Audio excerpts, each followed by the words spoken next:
Okay. All right. Welcome, hero of the month. I've got Richard Dudzecki. Is that how you say it? Dudzecki? That's how you say it. It's fine. Yep. He's well, I mean, I love Richard. He's on our weekly Q&A calls every month. He's a huge contributor.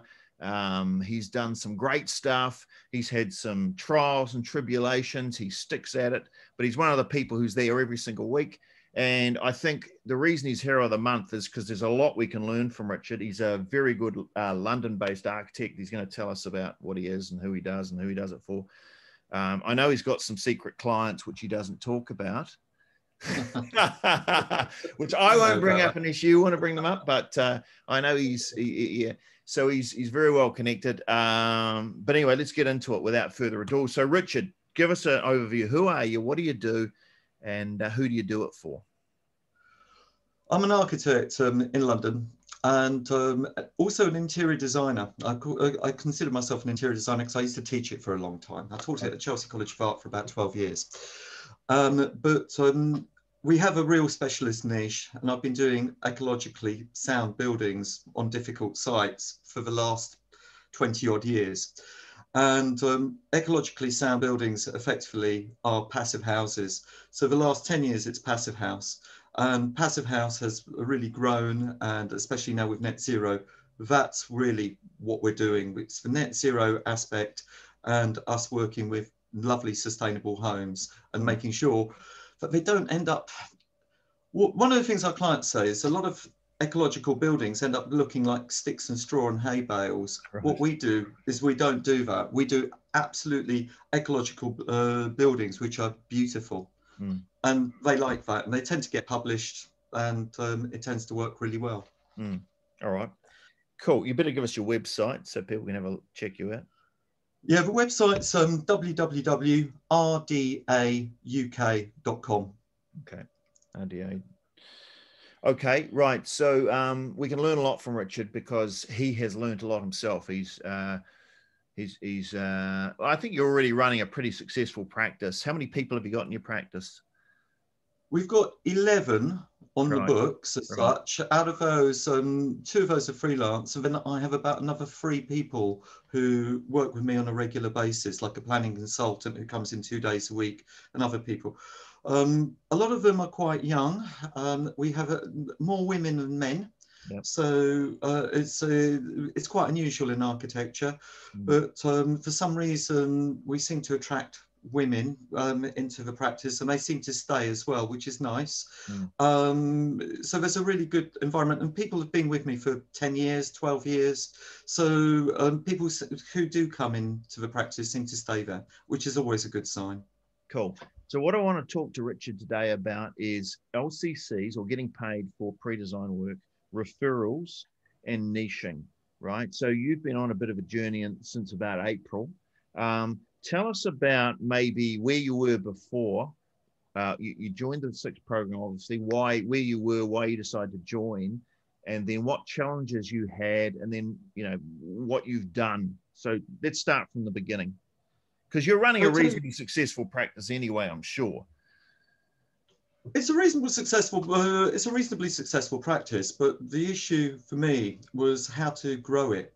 Right. We have a reasonable turnover, and how to grow it and how to specialize. I don't want to be a run-of-the-mill general practitioner architect. That's not what we're about. We are very specialized.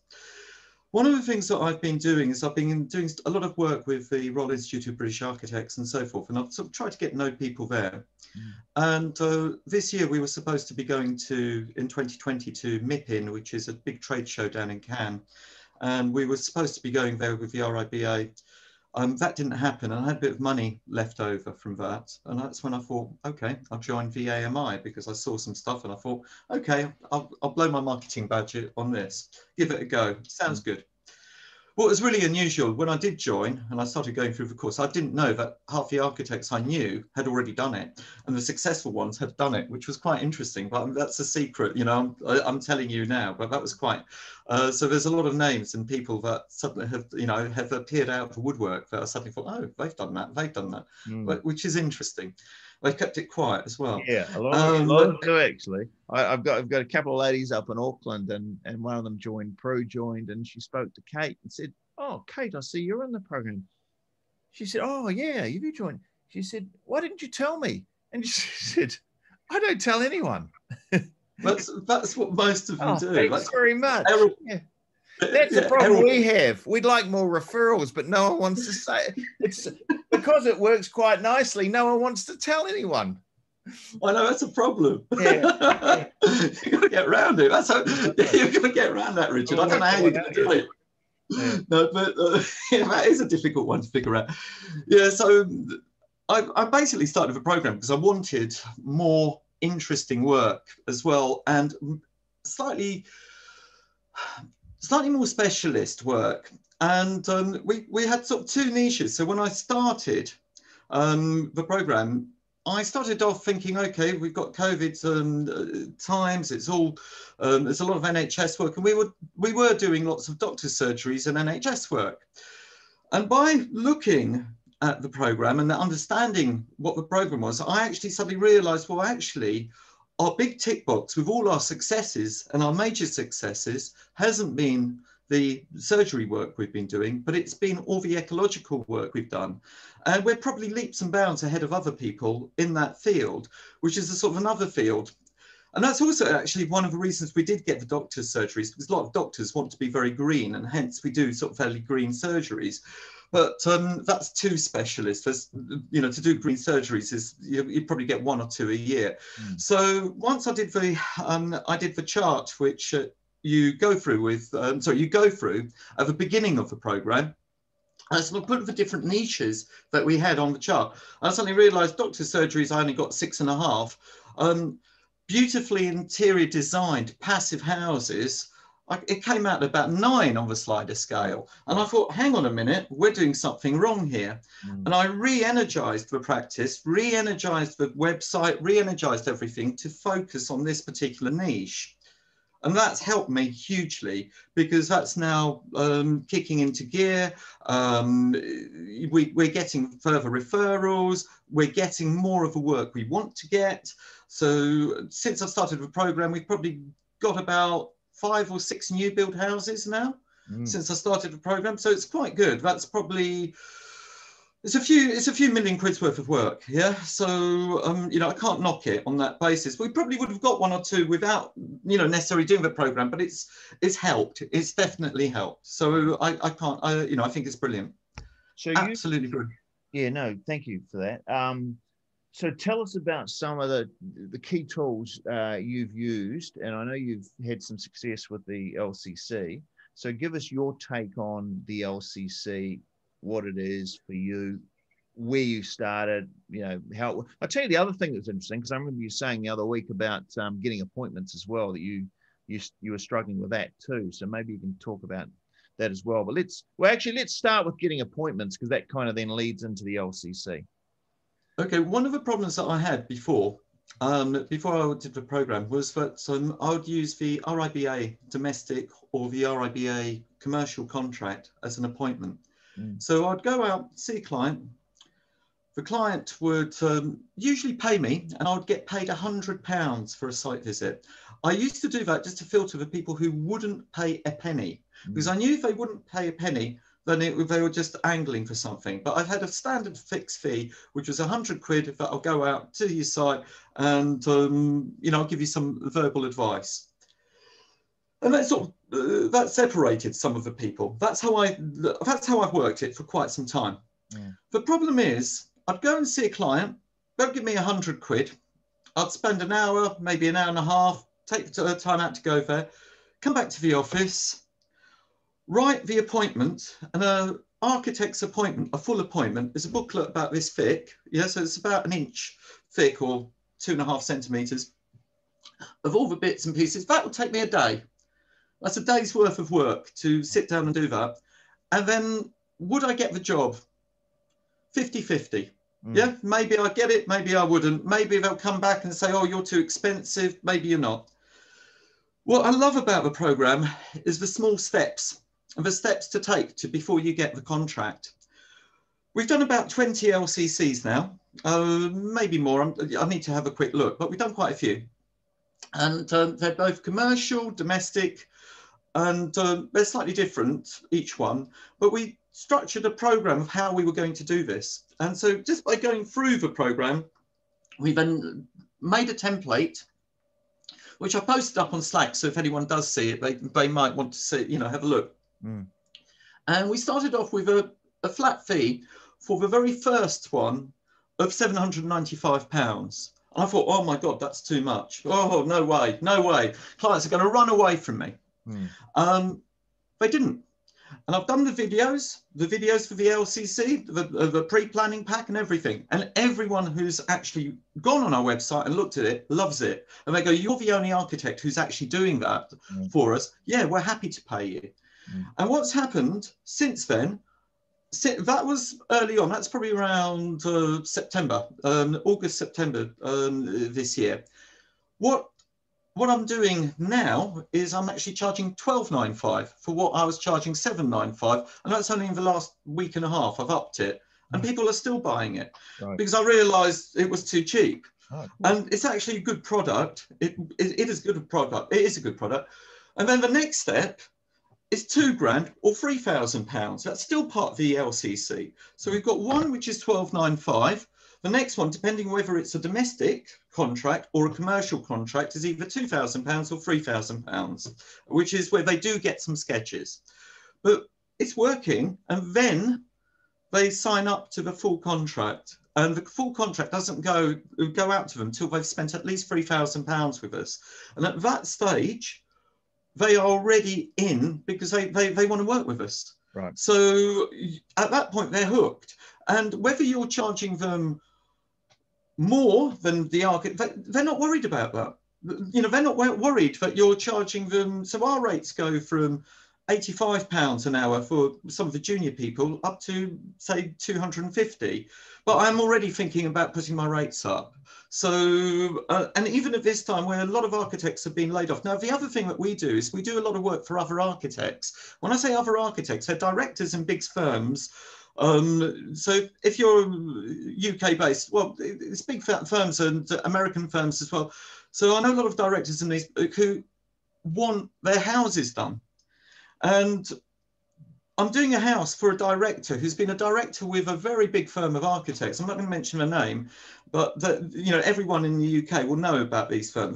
And I'm doing his house. He was made redundant last week because there's no commercial work of the scale that he is doing left. But we're picking up jobs. So, you know, these guys are happy to work with us because we know the skills and we know how to do it. And it's actually working really well, the LCC methodology, because it's actually winning us that work. And it's great. And do you find, because the LCC is a small step, it's reasonably easy to sell as long as you can justify what you're going to do and why it's a value to them. But once they're in, they're kind of in for everything. So you get them in on the easy thing, and then that's it. They're in for the lot. They are, but I think one of the things you've got to be really careful with at the LCC is making sure that the client knows what they're expecting. Right. Yeah. So at that initial step, not necessarily to show them a completed LCC. I never do that. No. But to say, this is what you're going to get. Mm-hmm. Yeah, you're not going to get sketches in the first stage. That's a diagnosis. I love Richard's analogy with medicine. And I think it's exactly that. You're analysing. So we won one last week, which is in Suffolk. It's on the coast, up on the Suffolk coast. And it's a new build house. And he was an RAF-based commander, the chap who got in touch with us. And he said, the reason I really like you is because you analyse the problem like a general would. Right. And I thought, hey. I thought, bloody hell, something's working here. Yeah. You know, and he was really, it was really complimentary. And my number two, the guy who works for me, James, my number two, he's grown up on RAF bases. So I thought, brilliant. General Dudzecki. Yeah. At ease, fine. No, so I thought to myself that was it's a really nice compliment, because it just showed that the program is structured in such a way that it is like a military campaign. Yeah. And if you follow these little steps, you will get a success. Yeah. And that's what it. Well, it's how it has to be, I think, too, to do a professional job. Is you can't do a professional job unless you've done a proper diagnosis first, or a proper review of the battlefield. You know, you don't just say, right, well, let's send 3,000 men off in that direction. You know, you got to. You've got to have time to do it properly. You've got to get paid to do it properly, you know. Exactly. And if they don't want to pay you to do it properly, then go, hey, you know, I don't like doing projects which aren't done properly, because I like happy clients. So, you know. Well, I learned that today, because the first LCC today, I turned down, Richard. That was a huge learning factor. I mentioned it to Eric earlier on. And for me, it was not an LCC, it was an Ask the Expert call I had today. Again, you know, so I set up the Ask the Expert call. This lady called me up. It was an interesting project, but she wanted it done in 3 phases. And she said she had 40 grand for the first phase. And I said, look, as much as I would love to help you, that first phase is not going to cost you 40 grand. It's going to cost you 80 grand at the minimum. And I said, that's even me doing it with mates rates. I said, there's no way it's going to cost you. Oh no, but I've got a plumber and electrician who. I said, it's not going to cost, you know, how much is the plumber? Yeah, they're going to redo the whole house with a new boiler, new tank, and all new pipe work for free, between £3,000 and £5,000. So I said, well, the boiler's going to cost you 1,500 quid, and the tank's going to cost you 1,500 quid. Where's their labour and their parts? I said, it doesn't work. And I said, I'm really sorry, you know, but I didn't say at the Ask the Expert. I gave her professional advice for my half hour, but at the end of that, I wrote to her with an email saying, this job doesn't really fit with us, and I do think that you really need to evaluate your budget. And yeah, but that for me, that's a success. Yeah, absolutely. Yeah, absolutely. No is, I think no is one of the big steps to success. I mean, you need to learn to say no to projects, but you're right, you need to say no to LCCs. I think that's if you're not saying no to a certain percentage of clients, then you're never going to have a successful business. Because you define yourself by what you say no to. And if you just accept everything, then you become everything. And if you're everything, then you're not something special. You can never be something special if you're everything. That's so true. It's about finding that niche. And the niche aspect is the most important of $1 million message. It's really, really important. You know, so I think that is important. It is, definitely. Right. So the other thing that I know you've worked well on and diligently is referrals. So tell us about, you know, what impact referrals have for you and what you do and what you weren't doing. The referral network I think it's fantastic. It's one of the later stages in the program. And that's worked fantastically for me. So we've done postcards. Postcards of Directory of Experts. And what we do is we publish our project. We have our 10 experts on the back, or 11 experts on the back, and we give them out to clients. We've got a chart, which is, again, part of the program, and we tick off what we do. Like last week, a week and a half ago, I went out with one of the landscape designers. I handed her a pack of postcards, 12 of them. She's number 2 on the list on a particular job. She was really overwhelmed. She was going, these are lovely. Now, they probably cost me 15 quid. You know, to get printed up. It wasn't a lot. Now with digital printing, it's cheap. It's not expensive. But I've not done one. I've done different sets for different people. And what that's done, it means that people who finish jobs with you, and whether they're builders, they feel proud and they feel happy because it's a beautiful image. I've paid for photography. We've got one beautiful image on the front, and they're listed on the back with their numbers with other people. But we're on top. It works brilliantly because suddenly we're getting more work. More people are talking about us. We're getting phone calls. Oh, this builder's recommended you to so-and-so. The other thing is the newsletters. We sent our first newsletter out in October. We sent our second one out now in December. And end of October, beginning of November. So we've now done 2 sets of newsletters. They've gone out to around 4750 people, the newsletters have. And they're quite nice. There's sort of an A3, which is folded in half. But we're also including sort of client testimonials in there, which is one of the things which is really useful. And we've now got a program of the newsletters. I've just briefed one of my assistants with me on what we're going to do for the next year, because again, rightly, it's about targeting the work you need. And what's happened with the newsletters, all of a sudden, the newsletters always have a gift. I get a phone call from a client who I haven't spoken to for 2 years. And he's phoned me up, oh, Richard, fantastic, lovely to hear from you. And you sort of forget. Yeah. You forget you've done this work for this person, and they forget you, and then suddenly you're in their circle and you're getting referrals for other work from them. And so I had a referral this week from our newsletter that went out, and it's the first LCC that I've had to give the client a 10% discount on the LCC. That's why I jacked the prices up, but because it was a referral, and but I thought, fantastic. This is it's a brilliant solution, and the network's gradually getting bigger, and more people are calling us, and they say, oh, so and so Michael's called me up and referred me to use you. And so forth, and it's working. What's also interesting is looking at arc reach and seeing how many people have clicked and ticked to become subscribers to our newsletter. So we print 50, but we have them electronically as well, so we can send them out and people can subscribe on our subscription list. And that's probably up to about 80 or so, maybe 100 now. So it's interesting, that's something that I'm looking at sort of moving forward with. Yeah, it's good leverage, isn't it? Because it's fantastic leverage. Use the message once, it goes out 80 times, and who knows, who it's going to be passed to or sent to, or what people are going to read.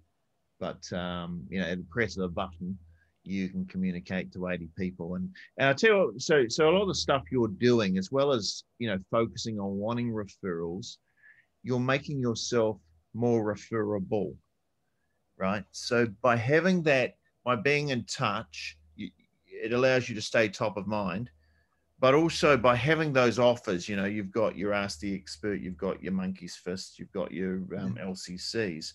There's things for your referral network. There's things for them to refer them to. They can refer them directly to you, but sometimes if I refer someone to you, it's like, oh, I don't know if I want to refer someone because of it. If something happens, it's back on me. But if I refer them to one of your tools or one of your resources, that's a little bit different. So, more people, it's easier to refer people to resources sometimes than it is to a person.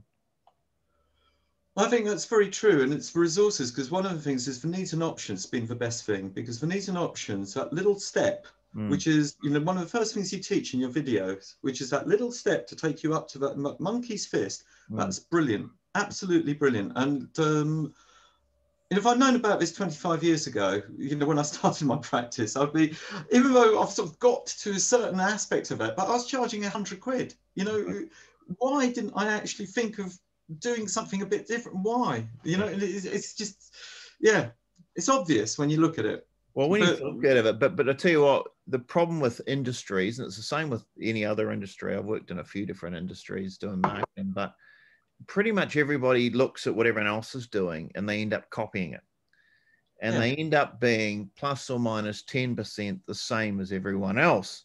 And they copy, of course, when it comes to marketing, you never taught marketing at design school.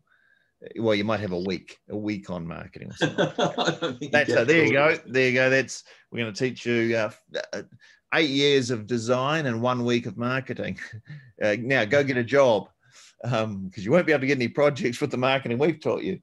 So where does everybody learn their marketing from? They learn their marketing by looking around everyone else and just copying everyone else, thinking that everyone else is doing, if everyone's doing it, it must be right. Well, we know for a fact that if everyone else is doing it, it must be wrong.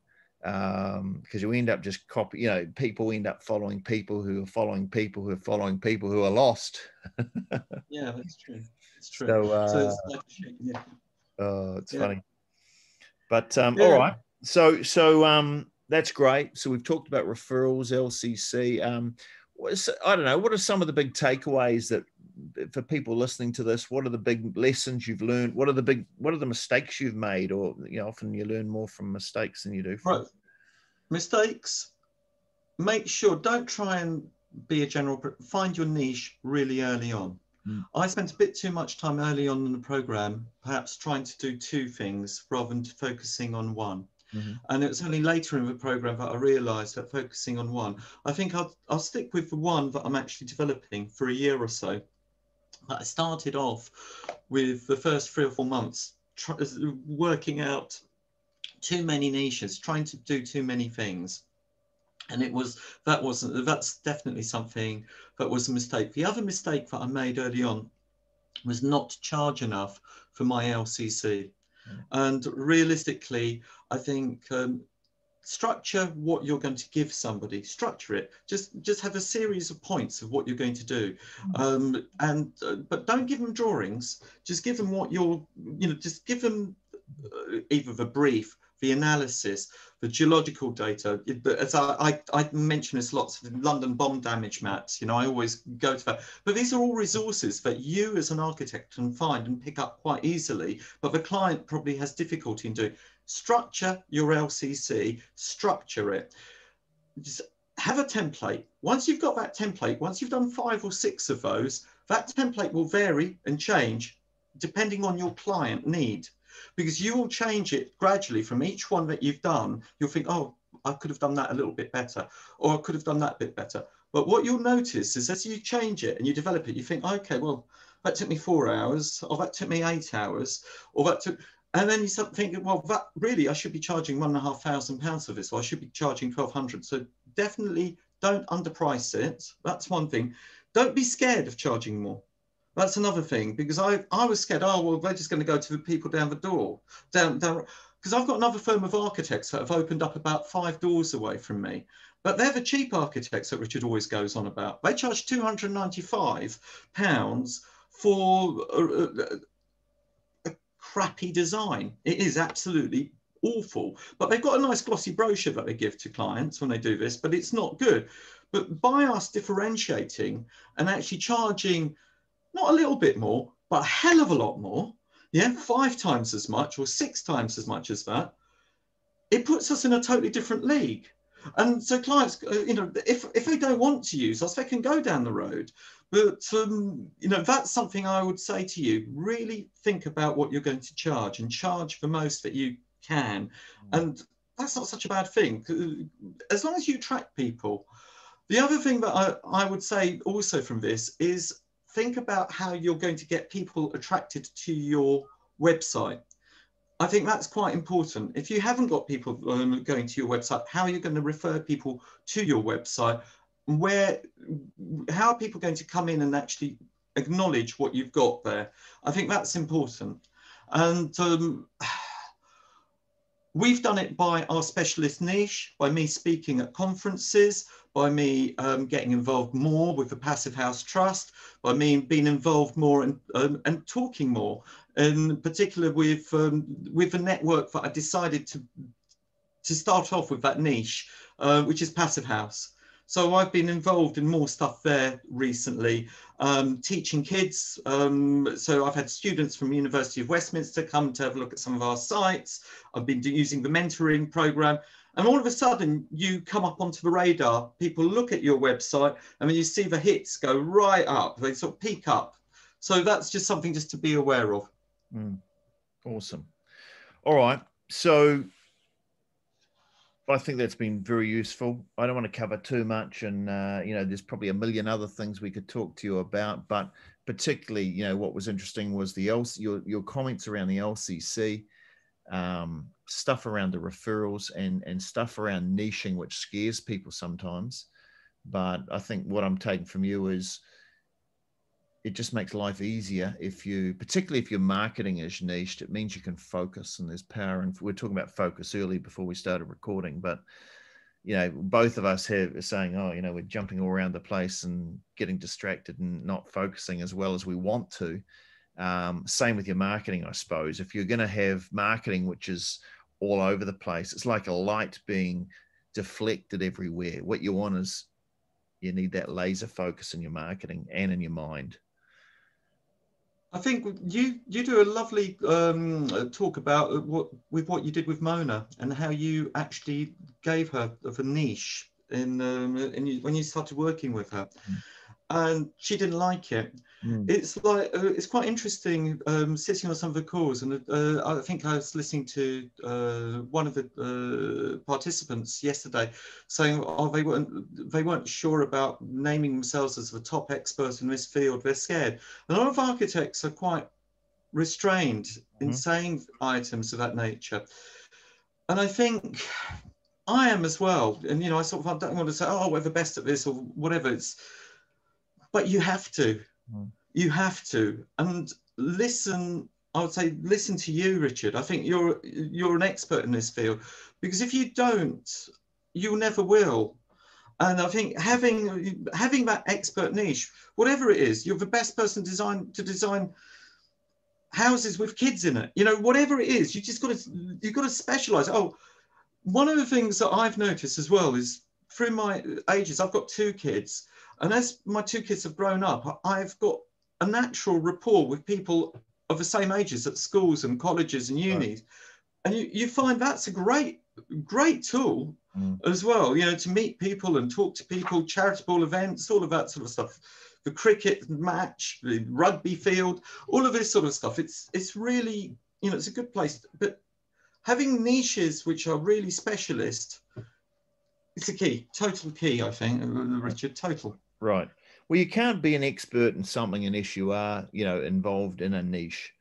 So you can't be special. You'll never be special unless you say, here's what I do and here's what I don't do. Doesn't mean you can't have multiple niches if you need to, but certainly with your marketing, when they're getting your marketing material, it needs to look like you are, you're the number one person in their area. If you want to attract the high end, if you want to attract, if you can make money by, getting the cheapest clients and turning them over like a conveyor belt, if that's your game, then that's different strategy. But it's not really I think the easiest one for us to work with from a marketing point of view is let's be the number one option to the very best clients in a particular area that you want to work in, and be the number one option. And in that, you have to charge the highest fees, because if you don't charge the highest fees in that particular area, then they're going to think they're not going to think you're the best. They expect the number one person in a niche to be the most expensive. And one of the cues they look for as to who's the best is what do they charge. And if Richard charges, £1,500 for some house visit and the guys down the road charge $295, I can only assume Richard's a lot better. But it's exactly the same thing. It's exactly the same thing as Apple and Microsoft. Yeah.